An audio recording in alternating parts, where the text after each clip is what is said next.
నమస్తే అండి. ఈరోజు కేరళలో భారీ విపత్తు జరిగింది. కేరళలోని వయనాడ్ అనే ప్రాంతంలో కొండచర్యలు విరిగిపడి భారీ వర్షాలతో ప్రజల జీవనం అంతా అస్తవ్యస్తం అయిపోయింది. వారిలో 150 మంది చనిపోయారు. 186 మంది నిరాశ్రులయ్యారు. వారందరికీ చనిపోయిన వారికి PM ఎక్స్‌గ్రేషియా కింద 2 లక్షల రూపాయలు, గాయపడిన వారికి 50,000 రూపాయలు సెంట్రల్ గవర్నమెంట్ ఇస్తుందండి. వయనాడ్ అనే ప్రాంతము పర్యాటకుల కోసం బాగుంటుందండి. చాలా వరకు మ్యారేజ్ల తర్వాత లేకపోతే సమ్మర్ హాలిడేస్ అప్పుడు చాలామంది అక్కడికి విహారానికి వెళ్తుంటారు. అందుకే వయనాడ్ని కేరళ ఊటీ అని పిలుస్తారు. అక్కడ వయనాడ్లో ఉండే కొన్ని ప్రదేశాలు కొన్ని పిక్చర్లు మీకు అటాచ్ చేస్తాను. మీరు కూడా కొద్దిగా చూడండి.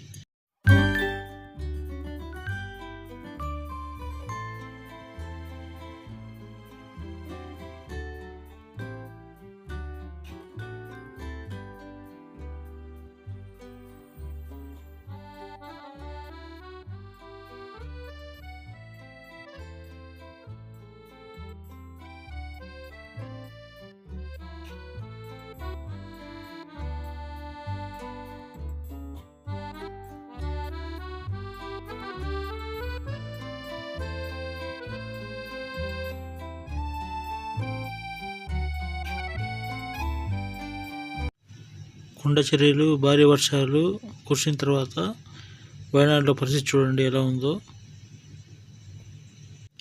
ఈ దేశానికి అతి ముఖ్యమైన వ్యక్తులు రైతులు అండ్ సైనికులు అండి. రైతులు మనకు తినడానికి కావాల్సిన తిండి వాళ్ళు సమకూరుస్తే, సైనికులు మన దేశ రక్షణని ఎల్లవేళ కాపాడుకుంటూ ఉంటారు.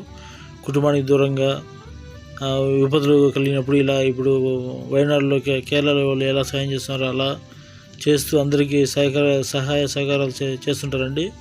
అలాంటి వాళ్ళ మీద ఎవరన్నా సంఘ విద్రోహ శక్తి ఎవరైనా కామెంట్ చేసినప్పుడు మనమంతా తిరిగి వాళ్ళ మీద పోలీస్ కంప్లైంట్ చేయడంగా ఏదో చేయాలండి.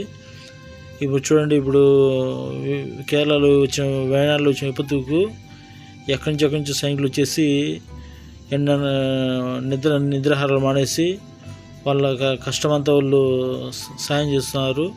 వాళ్ళకి ఎప్పుడు మనం రుణపడి ఉండాలండి. Thank you.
నమస్తే అండి. మీకు ఈ వీడియో నచ్చినట్లయితే లైక్ చేయండి, కామెంట్ చేయండి, షేర్ చేయండి, సబ్స్క్రైబ్ చేయండి.